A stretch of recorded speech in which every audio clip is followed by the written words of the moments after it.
présenter très rapidement. Donc, je suis Raphaël Bloch, l'un des cofondateurs de Big Whale, qui est aujourd'hui en Europe le leader sur tout ce qui est information data concernant la crypto, l'univers des actifs numériques. C'est vrai que notre particularité, c'est qu'on a notamment beaucoup d'abonnés qui sont des entreprises, donc qui s'intéressent à ces sujets. Et donc, pour poursuivre sur la première table ronde, là, nous allons un peu plus rentrer, j'allais dire, dans le concret, avec une startup crypto, une avocate et justement un expert dans l'audit en cyber. Si vous pouviez juste très rapidement vous présenter, et après, j'ai évidemment plein de questions pour vous. Merci. Alors, je vais commencer. Frédéric Malagoli. Moi, je suis associé chez Forvis Mazars et en charge des activités de cybersécurité pour nos clients. Et on est un cabinet d'audit et de conseil. Et bien sûr, dans nos expertises, on a les sujets de cybersécurité. Et voilà, et on intervient effectivement pour quelques organisations, entreprises de crypto. Super. Bonjour à tous, je suis Marion Pérez-Brio, je fais partie d'un cabinet qui s'appelle Elco Légal, qui est donc un cabinet d'avocats spécialisé dans les deep tech. On est un cabinet qui fait principalement du réglementaire et on a internalisé au sein du cabinet un département dédié à la cybersécurité et data protection IT. Voilà, notamment. Non, mais c'est parfait.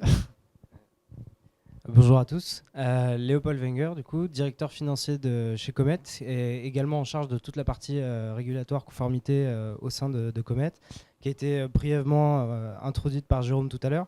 Et du coup, ce que je pourrais dire en plus, c'est peut-être dimensionner un peu Comet parce que ça a été présenté comme une start-up. Comet aujourd'hui, c'est un groupe qui a 3 entités, qui a la maison mère qui fait du SaaS B2B, des solutions d'onboarding que Jérôme vous a présenté, également un studio de jeux vidéo qui compte une quinzaine de personnes aujourd'hui, qui est cofinancé par une société du CAC 40 et une société aux États-Unis pour distribuer nos activités chez nos voisins transatlantiques. Et pourquoi Comet est assis à cette table aujourd'hui?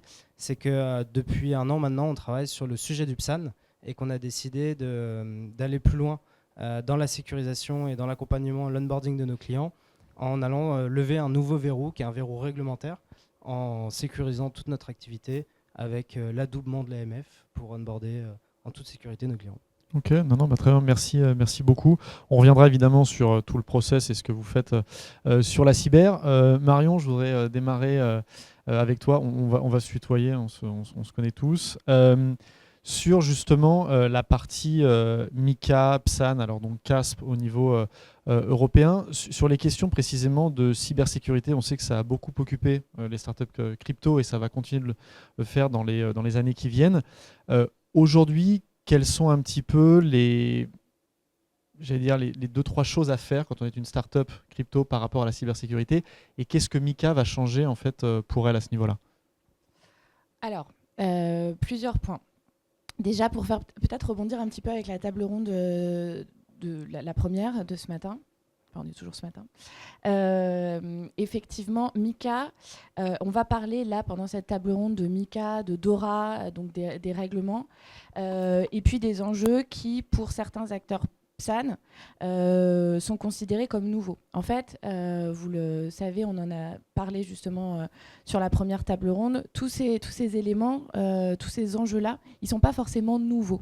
On a justement des guidelines, alors c'est ce qu'on appelle de la soft law, mais des guidelines, des recommandations de l'EBA, on en a parlé tout à l'heure, de l'ANSSI aussi, qui précisent ces contours cybersécurité. Donc là, déjà, la première chose, en fait, ce qui va changer vraiment avec MiCA, la marche, c'est en fait les acteurs, c'est que plutôt ces recommandations-là vont devenir obligatoires pour un certain nombre d'acteurs pour lesquels eh bien, elles ne l'étaient pas. Ouais. Et alors justement, mais je te laisse poursuivre, pour savoir un petit peu quels sont ces acteurs et quelles sont les contraintes qui vont peser sur eux. Alors là, on va parler justement aujourd'hui des PSAN ou des CASP. PSAN, CASP, c'est la même chose. Lorsqu'on parle de PSAN, on parle d'une réglementation qui est nationale. Lorsqu'on parle de CASP, on va parler du coup de l'agrément MiCA. Donc là, vraiment, les nouveaux acteurs qui vont être impactés par ce règlement, eh bien, ce sont les PSAN. Le règlement MiCA, comme il a été dit tout à l'heure, il ne fait pas forcément référence à des éléments de cybersécurité. il renvoie à DORA. MiCA et DORA, juste pour... Je dézoome un petit peu et ensuite je réponds à ta question. Mais pour contextualiser un petit peu, MiCA, DORA, ce sont des règlements qui font partie d'un package législatif avec le régime pilote DLT, un package législatif européen qui est le Digital Finance Package qui justement vient renforcer notamment les éléments de cybersécurité. Et donc, on voit que le législateur européen prend vraiment à cœur ces éléments de cybersécurité qui ne sont plus du tout considérés comme marginaux. Donc maintenant, pour répondre à ta question, une fois qu'on a mis ce contexte, les éléments qu'il faut anticiper quand on est un PSAN et qu'on veut être compliant MiCA. Alors, moi, on en identifie deux principaux. Le premier, c'est bien évidemment la mise en place, l'implémentation d'un système de gestion des risques qui est sous un format ISO 27001 de préférence. Et puis, donc, ça nécessite l'implémentation d'un SMSI. Ça, c'est le premier point. Je vais développer ensuite. Et puis, le deuxième, ce sera quelque chose aussi qu'il faut absolument anticiper, c'est la mise à jour contractuelle, des dispositions contractuelles avec DORA. Okay. Donc, premier point sur le SMSI. L'implémentation du SMSI, c'est clairement ce qui prend le plus de temps. Juste SMSI pour... C'est un système de management et de sécurité de l'information. Okay. Donc, c'est ce qui prend le plus de temps, c'est ce qui est le plus chronophage et ça nécessite vraiment une implication des équipes internes assez poussée. Donc, on a une implication des équipes cyber sur un temps long. Ça peut en prendre entre 3 à 6 mois à peu près. Et puis après, une implication de l'équipe en fait, interne à toute l'organisation pour pouvoir appréhender et se familiariser avec les procédures qui ont été mises en place. Donc ça, c'est le premier point. Ce qui a été dit aussi tout à l'heure, c'est qu'effectivement, des acteurs type FinTech ou entités financières un petit peu plus globales, elles sont un petit peu plus familières avec ce système-là, avec la norme ISO aussi. Ça, c'est nouveau pour les PSAN. Donc les PSAN, eux, ils vont devoir appréhender ces normes-là, ils vont devoir appréhender ces systèmes-là pour pouvoir justement mettre en place un SMSI qui soit le plus efficace et le plus pertinent possible. Okay. Alors, à ce stade, si je peux déjà donner des petits pro-tips. Le premier, puisque là on rentre plus dans la pratique, le premier c'est bien évidemment de faire certifier votre SMSI, ce qui a été notamment le cas chez Comet, on pourra peut-être en reparler après. Donc faire certifier votre SMSI, c'est quelque chose, enfin votre système de gestion des risques, c'est quelque chose qui va être un gain de temps en fait par la suite, notamment pour l'obtention des deals. Donc là on parle un petit peu plus business, mais pour l'obtention des deals, ça va être, c'est clairement un atout. Deuxième point, retour d'expérience. Nous, ce qu'on voit régulièrement avec nos clients qui sont pas nécessairement, mais lorsque ce sont des sociétés avec des petites équipes, pour l'implémentation d'un SMSI, ils ont tendance à s'appuyer sur des outils ou des logiciels de type Vanta. Je ne sais pas si vous êtes familier avec cette organisation dans la salle, et qui vont en fait produire des frameworks et vous aider à implémenter vos process. C'est clairement un atout, c'est aussi un gain de temps, mais vraiment, j'insiste là-dessus, si vous utilisez ce type d'outils, ils doivent nécessairement être couplés avec un interlocuteur humain et un moyen humain. Pourquoi ? Parce qu'il est nécessaire que les process qui vont être mis en place soient les plus adaptés possibles à votre organisation, à votre structure et à votre activité. Donc c'est très important d'avoir justement un interlocuteur. Et alors, je propose, pour faire circuler un peu la parole, on reviendra sur ces éléments, notamment avec Léopold. Dans ce qu'on voit, sur ce qui se fait sur la crypto, est-ce que finalement c'est quelque chose qui, est propre à la crypto, ou on retrouve ça dans d'autres secteurs ? C'est vrai que dans la finance, on sait que... D'un point de vue régulateur. Ouais, d'un point de vue régulateur et d'un point de vue cyber, est-ce que finalement ce dont on est en train de parler sur la crypto, c'est pas le passage obligé pour tous les autres secteurs, et notamment dans la finance, on a vu la même chose. Oui, alors c'est vrai qu'en cyber, en sécu, les règlements, les directives, etc., c'est pas nouveau. Enfin, on en parlait ce matin, le panel avant, il parlait de la loi de programmation militaire, de NIS 1, de ces règlements, enfin de ces lois-là qui étaient déjà en vigueur. Il y a aussi même effectivement des secteurs qui sont déjà régulés, qui imposent des audits, des tests. Enfin, je pense au secteur du jeu en ligne, par exemple, où il y a, pour avoir la possibilité de monter une plateforme de jeu en ligne, il faut évidemment se faire auditer et monter le dossier auprès d'Angie. Donc, c'est déjà quelque chose qu'on connaît. Faut juste faire. Enfin, je vais un peu rappeler le message qui a été dit juste avant. C'est pas parce qu'on est conforme à une réglementation ou à une loi ou quoi que ce soit que on va être protégé. Donc, faut bien garder en tête. Et là, j'appuie ce qui a été dit. Le risque. Faut bien gérer les risques. Mais on a l'habitude effectivement de déployer ces normes, de mettre en conformité des clients, des secteurs sur ces règlements. Et par rapport à ce qui est demandé justement dans le cadre de MiCA, donc Dora, et même plus largement ce qui était le cas avec jusqu'à présent en France, en fait, avec les toutes les entreprises qui ont voulu être agréées CASP. Est-ce que c'est plus exigeant que ce qu'on voit dans d'autres secteurs ? C'est pas plus exigeant. Enfin, pour moi, on reste dans de la bonne pratique. C'est des choses. C'est toujours basé sur le risque. Voilà, il demande vraiment un peu de proportionnalité dans ce qui est fait. Donc, c'est pas plus exigeant. Par contre, les acteurs sur lesquels ça doit s'appliquer, c'était le cas de l'ANJ. D'ailleurs, c'est pour ça que ça a été fait par quelques acteurs vraiment français. Il faut monter le niveau de jeu en fait de ces organisations et de ces entreprises qui aujourd'hui effectivement ont une impression de faire des choses sécurisées, n'ont pas la bonne appréciation des risques et du coup n'ont pas les bonnes mesures de sécurité qui sont en face. Donc c'est plutôt le règlement n'est pas plus dur, plus compliqué qu'un autre. C'est juste que voilà le secteur doit un peu plus monter en gamme sur ce sujet. Et alors justement, tout à l'heure, quand tu as démarré, tu as dit que vous travaillez avec différentes entreprises là-dessus. On est sur des petites entreprises, c'est quelle taille d'entreprise? Parce qu'on sait aussi que ça a un impact d'un point de vue financier, organisationnel. Tout à fait. Alors moi, je vais parler de mon expérience chez Forvis Mazars. On travaille plutôt avec des acteurs plutôt start-up, effectivement, ou plus petits acteurs. Les très gros acteurs financiers, on est plutôt sur des sujets type Dora. C'est plutôt le sujet du jour depuis 1 ou 2 ans. Mais on accompagne tout type d'acteurs effectivement à monter en compétence sur ces sujets-là en cyber. Et effectivement, dans la crypto, c'est plutôt des plus petits acteurs. Ok. Et vous ne pouvez pas donner de nom, j'imagine, d'entreprises avec lesquelles vous travaillez ou du moins peut-être qu'est-ce qui est le plus compliqué quand tu parlais de... j'imagine que c'est aussi un retour d'expérience, d'un peu step up, monter en niveau. Comet pourra en parler. Okay. Léopold pourra en parler parce qu'effectivement on a fait l'audit passif pour Comet. Le step up, alors déjà on a effectivement, c'est aussi l'exemple qui a été donné ce matin, on a un peu, tout le monde fait de tout. Tout le monde est en charge de beaucoup de choses et on a besoin effectivement en cybersécurité, quand on parle de gestion des risques, d'avoir cette vision externe. Donc on a besoin d'avoir effectivement cette dissociation qui est compliquée quand c'est la même personne qui le fait, de juge et partie, et c'est le premier step à avoir.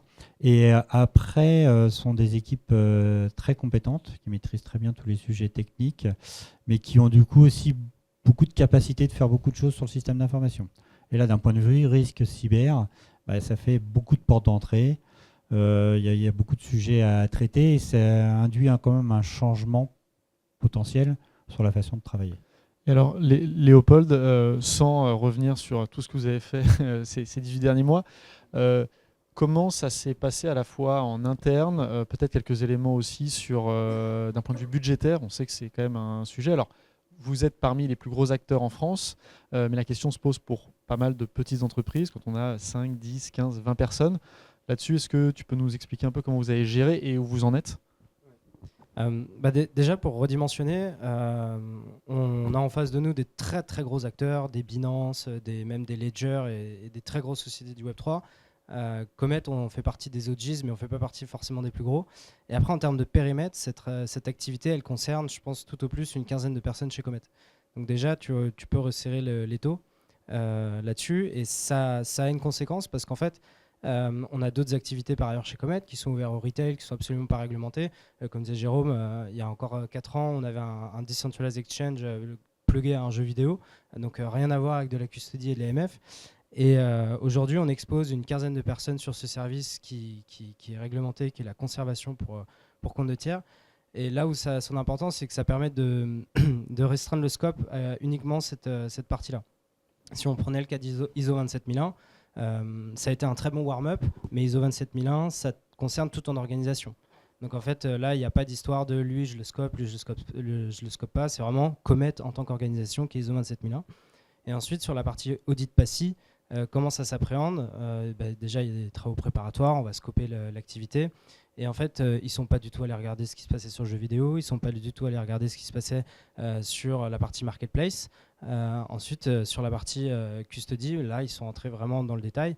D'ailleurs, petite chose assez intéressante, c'est que le diable se cache dans les détails, c'est souvent ce qu'on dit. Là, le scope, il est très large sur le plan technique, il est très bas niveau également. Et en fait, ce qui est intéressant, c'est que des sociétés comme nous, on se revendique un peu expert du Web3. Comme disait Jérôme, on a été très avant-gardiste sur la compatibilité des signatures biométriques sur la blockchain. Donc là-dessus, a priori, rien à redire, pas de non-conformité. En revanche, on est peut-être moins regardant sur d'autres sujets qui sont beaucoup plus traditionnels, beaucoup plus classiques.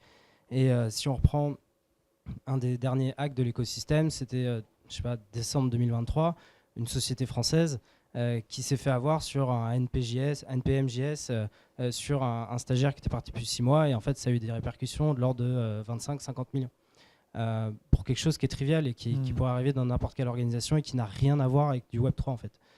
Donc c'est ça qui est assez intéressant pour nous, c'est que on arrive avec une petite équipe, une expertise assez fine sur un sujet, et nous on vient nous attendre sur un scope très large et très bas niveau, et ça nous permet aussi de remettre l'église au centre du village en disant ok, le Web3 c'est souvent assimilé à de la sécurité, ce genre de choses, on a des bonnes pratiques. Le b.a.-ba à titre personnel quand on est exposé au Web3, c'est gestion des secrets, hygiène informatique.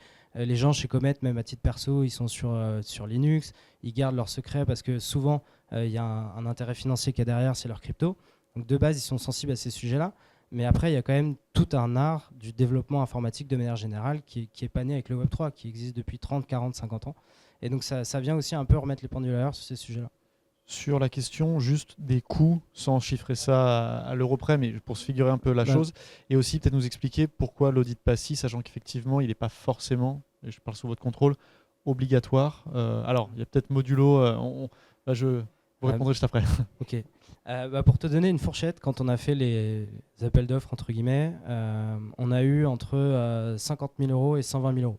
Voilà. Donc, l'audit PASI de Comet, c'est un service qui est maîtrisé, c'est de la custody, on gère des clés pour compte de tiers, on signe pour le compte de tiers.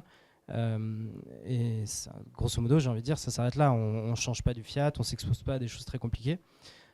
Sur ce périmètre-là, on a eu différents appels d'offres. On avait des missions sur le papier qui pouvaient durer de 1 à 6 mois auprès de différents prestataires. Et la taille du cabinet n'est pas du tout... c'est un faux ami. C'est-à-dire qu'on pensait qu'en s'adressant à des gros cabinets, on aurait des mauvaises surprises. Et paradoxalement, c'est sur des plus petits cabinets qui avaient vraiment cette expertise d'audit cyber qu'on a eu, entre guillemets, les mauvaises surprises des audits à 120 000 euros sur 6 mois. Donc là-dessus, nous, on a choisi Mazars pour notamment 2 critères qui sont décorrélés du budget.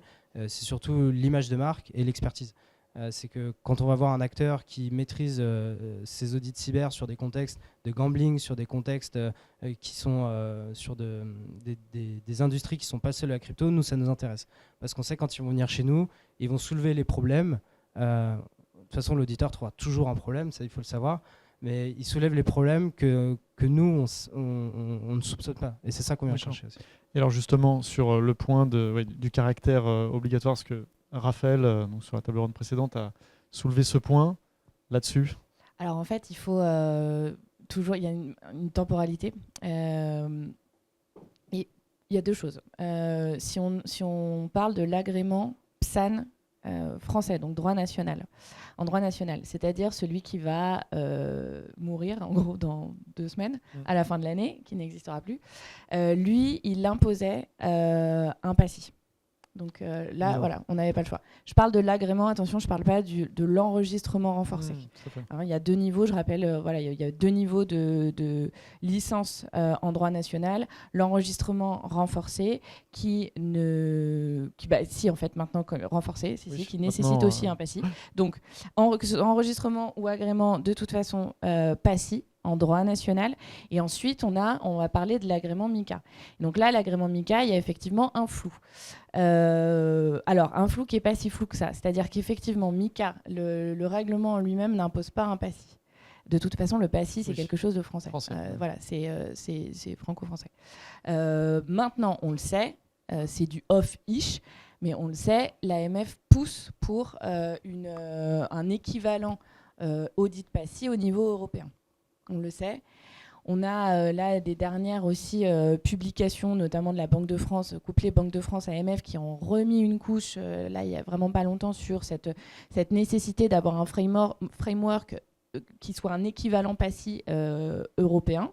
Donc, nous, ce qu'on recommande, et parce que, évidemment, il faut aussi rester un petit peu dans la traînée, on va dire, de l'AMF, c'est que si vous avez les moyens de faire un PASSI, quand on parle de MICA, si vous envisagez un MICA, vous avez les moyens de faire un audit PASSI, faites-le.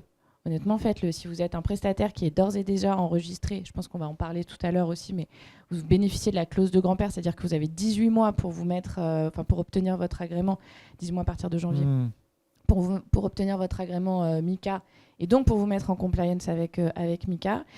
Si vous êtes simplement enregistré, que vous n'aviez pas encore fait de PASSI, faites-le. On pourra en reparler tout à l'heure peut-être sur comment on l'anticipe et comment est-ce qu'on se prépare à un audit. C'était sur ce point que j'allais vous amener, donc c'est parfait. Ah, ok. Bon, mais juste effectivement, bon, là-dessus, Peut-être compléter en fait.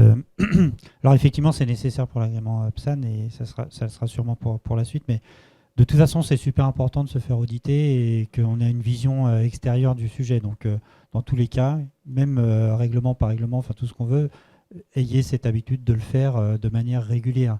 C'est pareil, ne le faites pas une première fois, puis ne le faites plus pendant 10 ans, parce qu'en fait, tout ça, ça vit. Tout ça, ça a besoin d'avoir un regard extérieur de manière régulière, donc faites-le. PASSI, pas PASSI. Alors effectivement, PASSI, il y a quand même une qualification par l'ANSSI qui est faite des prestataires. Donc c'est quand même une confiance qui leur est accordée, donc c'est quand même plus sûr de passer par où. Mais faites ces audits-là, faites faire ces audits-là, c'est toujours important. Frédéric, j'en profite que tu as le micro. Est-ce qu'il y a des bonnes choses à faire juste quand on prépare un audit? Alors, je ne dis pas justement de tout réauditer avant que l'auditeur passe, mais globalement, comment on fait en sorte que ça se passe le mieux possible? Alors après, l'audit PASSI, il y a un formalisme particulier, parce qu'on doit respecter la façon de faire qui est dictée par l'ANSSI. Et tout ce qu'on découvre pour l'audit PASSI, on est obligé de le consigner. Vous ne pouvez pas le corriger 2 jours après, et nous, on modifie notre rapport et notre constat. Ça passe pas.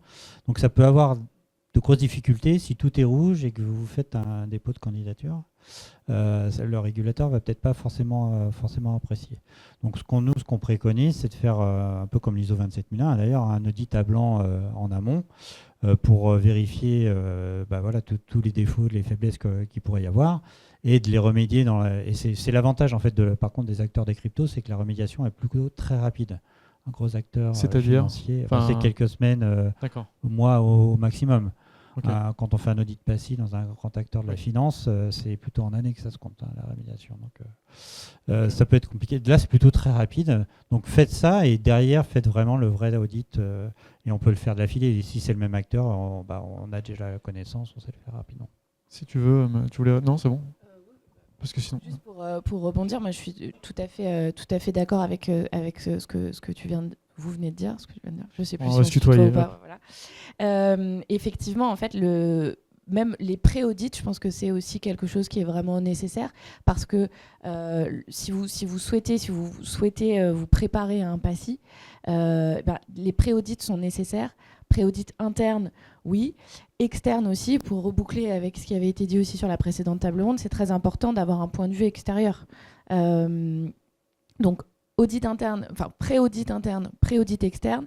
Pourquoi c'est important? Parce que ça va aussi vous permettre, dans l'optique de l'audit PASSI, de spotter les problématiques, de spotter les non-conformités, et puis de pouvoir justement les lever sans stress, de manière vraiment beaucoup plus appropriée. Et puis vous allez aussi voir justement le scope de l'audit PASSI. Et justement, sur le scope, concrètement, à la fin de l'audit, on a été capable d'analyser quoi? Et j'imagine dans la restitution, qu'est-ce qu'on en attend, au-delà du fait qu'on en a besoin pour avancer justement sur la partie réglementaire. Déjà, ce qu'on espère, c'est très peu de rouge, voire pas de rouge. Pour être totalement transparent, côté Comet, nous, on sortait du 27001 3 mois avant de faire le PASSI. Du coup, on se pensait suffisamment armé pour accueillir. Peut-être pour les gens, peut-être que ouais. tout le monde sait ce que le 27001, mais peut-être. Moi, je pense que c'est assez standard maintenant. Tout le monde a à peu près ISO 27001 un peu partout. Mais grosso modo, c'est un cahier des charges assez standard sur le fait que votre organisation IT, elle répond à un certain cahier des charges vraiment basique, beaucoup de bon sens. C'est des choses qu'on voit maintenant un peu partout sur les sites internet. Et du coup, sortant de cette ISO 27001, on s'était dit, OK, on est armé pour le PASSI. Et si vous voulez, à première vue, quand un auditeur, et je pense que quand je parlais des appels d'offres, la quasi-totalité nous ont vendu un pré-audit. On s'est dit, OK, c'est une pratique de marché, on se sentait un peu commercialement agressé, mais on s'est dit, bon, c'est peut-être qu'il faut passer par là, mais on s'était dit, on n'a pas besoin d'aller là-dessus. Et en définitive, ce qui est très perturbant, c'est que quand son auditeur PASSI est lui-même audité par son auditeur ANSSI, ce qui nous est arrivé, là, ce que expliquait Frédéric, c'est d'autant plus renforcé. C'est-à-dire que quand quelque chose est constaté, on ne peut pas revenir dessus, c'est acté et ça sortira dans le rapport final. Et du coup, forcément, il y a eu des choses qui ont été découvertes. Il y a des choses après qui sont mises sur une échelle. C'est-à-dire qu'il peut y avoir des non-conformités qui sont mineures, il peut y avoir des non-conformités que nous-mêmes, on considère qu'au regard de notre activité, ça n'a aucun impact. Mais ça va vraiment rentrer dans le détail. C'est-à-dire que la revue du code source, pour donner un exemple, elle est assez punitive entre guillemets parce que l'auditeur rentre vraiment partout. Sur les tests d'intrusion, pareil, on en parlait tout à l'heure et ça c'est un sujet sensible. Quand je suis allé voir l'ingénierie, je leur ai dit il va falloir ouvrir un accès à nos auditeurs, ils nous ont dit attends, on va ouvrir un accès à des gens qu'on ne connaît pas. Oui, mais ils sont certifiés ANSSI, ils peuvent faire l'audit PASSI, etc. Donc là aussi, moi, je rejoins l'avis qui a été partagé tout à l'heure de dire attention quand vous faites auditer, faites confiance à un auditeur PASSI parce que vous lui ouvrez tout, ils vont regarder tout, ils vont remuer tout. On parlait de coûts financiers. Quand la facture, on dit qu'elle est de 60, 70 000 euros, 100 000 euros, 120 000 euros. Ce qu'on ne calcule pas dedans, c'est non pas la mobilisation, mais l'immobilisation de vos ressources humaines. Chez Comet, on n'a pas cumulé le mandat de CTO et de RSSI, c'est deux personnes distinctes. Le RSSI, c'est notre DevOps qui fait toute l'infra et compagnie. Lui, il a été immobilisé pendant 1 mois et demi en fait. Donc il n'avance pas sur d'autres sujets. Exactement. Donc en fait, il faut voir que l'implication, elle est à 100%. Sur la partie organisationnelle de Comet, de manière générale dans le PASSI, pareil, là-dessus, on a les auditeurs qui viennent concrètement dans vos bureaux, qui vous regardent badger à l'entrée, qui voient comment ça se passe. Il faut voir que rien n'est laissé au hasard, c'est vraiment quelque chose d'assez lourd. Donc ne pas se prêter au jeu du pré-audit, c'est s'exposer au risque de se dire qu'on aura forcément du rouge dans le rapport final, qu'on va transmettre à l'AMF. Et forcément, pour nous, ça s'est traduit par un contre-audit. Donc je pense que dans tous les cas, soit vous paierez un contre-audit, soit vous payez un pré-audit. Il faut choisir ce que vous voulez. Après, l'avantage, c'est qu'on a pu choisir un peu les non-conformités qu'on a voulu lever après. Il y a certaines qu'on a descopées en disant non mais ça ne met pas à risque Comet, ça ne met pas à risque, etc. On a documenté. Mais en tout cas, on est arrivé, on a eu un plan de remédiation qui s'est implémenté effectivement en 1 mois. Et on est revenu voir l'AMF en disant voilà, on a eu un contre-audit. Mais là-dessus, je vous rejoins à 100%. Il y aura l'un ou l'autre à payer parce que l'auditeur trouvera dans tous les cas quelque chose. Justement, là, il y avait une anticipation chez Comet entre le moment de l'audit PASSI et puis le dépôt du dossier aussi à l'AMF. Donc, il faut aussi prendre ça en compte. C'est un conseil qu'on effectivement, c'est un bon point. C'est-à-dire qu'on ne peut pas... après, en termes effectivement de calendrier, c'est-à-dire qu'il faut donc d'abord lancer l'audit, mais on ne peut pas en même temps déposer un dossier auprès donc, de l'AMF. C'est juste pour... parce qu'on sait que ça peut aussi prendre du temps. On peut pas. Oui, mais on s'arrange. On peut le dire, on l'avait déposé, nous. Donc en fait, quand on a déposé le dossier à l'AMF, le PASSI n'était pas encore... l'audit n'était pas encore fait. Ouais. On n'avait pas le rapport encore. Mais très honnêtement... Alors, c'est évidemment pas le conseil qu'on va donner en premier. Le conseil qu'on va donner, c'est vous faites votre audit PASSI, vous avez votre rapport. Une fois que vous avez le rapport, vous déposez à l'AMF. Si vraiment vous êtes un petit peu tenu par les délais, ce que vous pouvez vous dire, c'est que il faut quand même avoir le rapport qui arrive très très rapidement après le dépôt du dossier et que vous pouvez jouer en fait sur le temps de latence entre le moment où vous déposez le dossier à l'AMF et le moment où ils vont commencer à regarder le dossier et vérifier s'il est complet ou pas. Parce ce qu'il faut avoir en tête, c'est que si votre dossier n'est pas complet, il est refusé. Donc on parle là, nous on parlait vraiment de quelques jours. Donc c'est pas vraiment en matière de planning et de rétro-planning. Voilà, ayez votre PASI quand vous déposez à l'AMF. Petite question, si jamais l'audit est vraiment négatif, bon, j'imagine que ça a un impact sur la décision du régulateur, mais dans quelle mesure effectivement vous êtes capable, en fonction du résultat, j'allais dire, de faire les correctifs nécessaires et donc de représenter un dossier. Première question. Et deuxième question, c'est on a aujourd'hui une centaine de PSAN avec un enregistrement simple, maintenant renforcé, et donc là on arrive à la période des agréments. Vous travaillez donc avec quelques acteurs. Est-ce que vous savez si aujourd'hui globalement toutes les entreprises en France ont avancé sur ce sujet, ou si, nous c'est un petit peu le son de cloche qu'on a, certains n'ont pas encore pris conscience de l'importance du sujet et risquent de se réveiller un peu tard en 2025.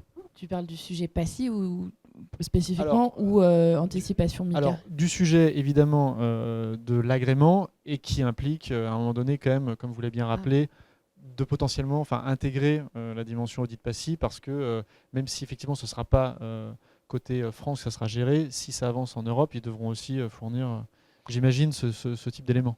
Alors je réponds rapidement et puis je vous donne la main. Effectivement, on a cette fameuse clause de grand-père.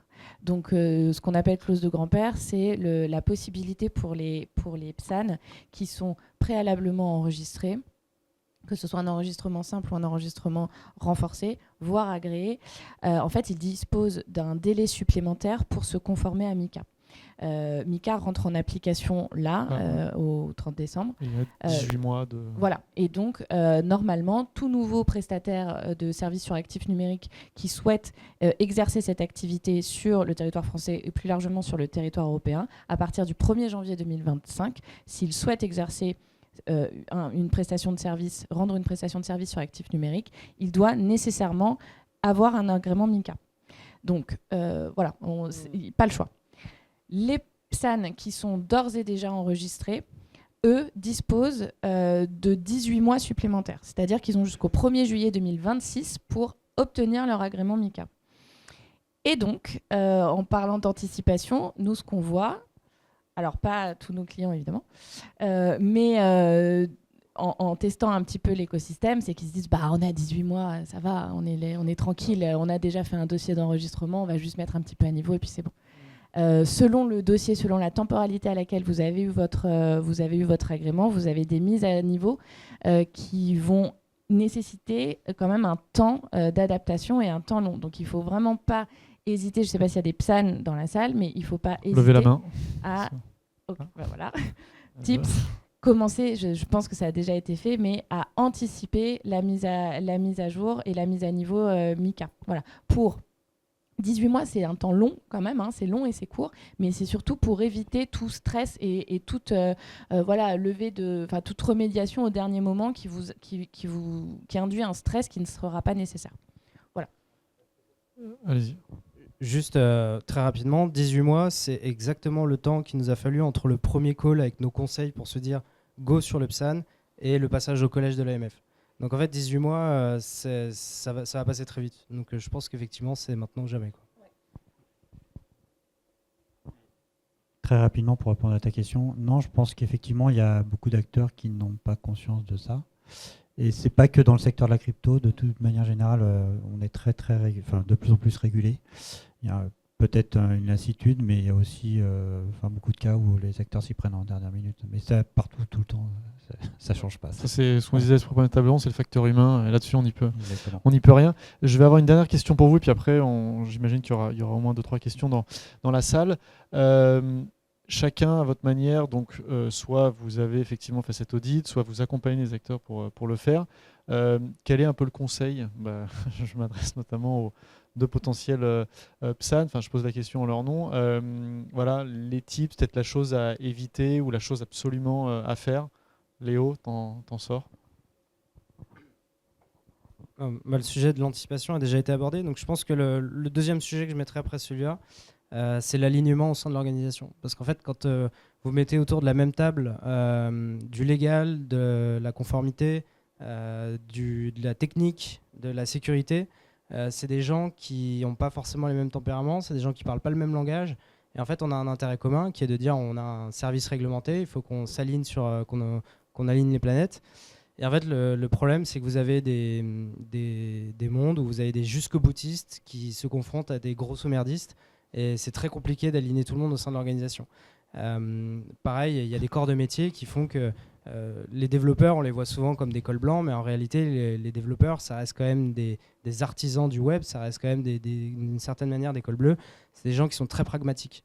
Et en fait, quand vous arrivez avec une espèce d'élégance sur l'approche des risques, sur des matrices, sur des trucs très compliqués, alors que toute la journée, ils sont sur du code, ils sont sur d'autres sujets, ça renverse un peu la question, parce que vous concentrez par exemple sur le fait fâcheux en disant il ne faut surtout pas qu'il arrive ça, comment on va faire en sorte d'éviter ce risque, et eux vont vous retourner la chose. Alors en fait, on va peut-être pas se concentrer sur le risque, parce qu'on considère que le risque zéro n'existe pas et que ça va forcément arriver, ce que racontait encore Jérôme il y a 2 jours sur le call qu'il a eu. Par contre, ce qu'on peut faire, c'est essayer de travailler sur les conséquences et de voir comment, partant du postulat que le risque et le fait fâcheux va survenir, on peut arriver à des conséquences qui sont maîtrisées, minimes, voire inexistantes. Et en fait, c'est intéressant d'aligner tout le monde et de mettre tout le monde autour de la table, parce qu'on va arriver à ce genre de consensus en disant ah oui, effectivement, on n'est peut-être pas obligé d'over-engineer, parce qu'après, le pendant, c'est le shadow IT, c'est-à-dire que vous faites quelque chose de tellement rigide au sein de l'organisation que plus personne va suivre les procédures et que ça va être très compliqué à mettre en place. Donc arriver à trouver quelque chose qui fait que tout le monde s'aligne au sein de l'organisation pour mettre ça en place. Oh, super, merci. Alors, je rejoins complètement ce que dit Léopold. Moi, je pense que la première, il y a deux conseils. Le premier, on en a parlé, c'est l'anticipation. L'anticipation sur la mise à jour de toutes vos documentations contractuelles, l'anticipation sur la mise en place de votre système de management des risques. Ça, c'est vraiment, vous n'avez pas le choix. C'est vraiment capital. Deuxième tips, vraiment un petit peu plus pratique, et là je rejoins complètement ce que dit Léopold, c'est l'implication des équipes. C'est vraiment très très important. Une fois que vous aurez mis en place tous vos process, et là je parle pas, donc je dézoome un peu, mais je parle pas que du process cyber.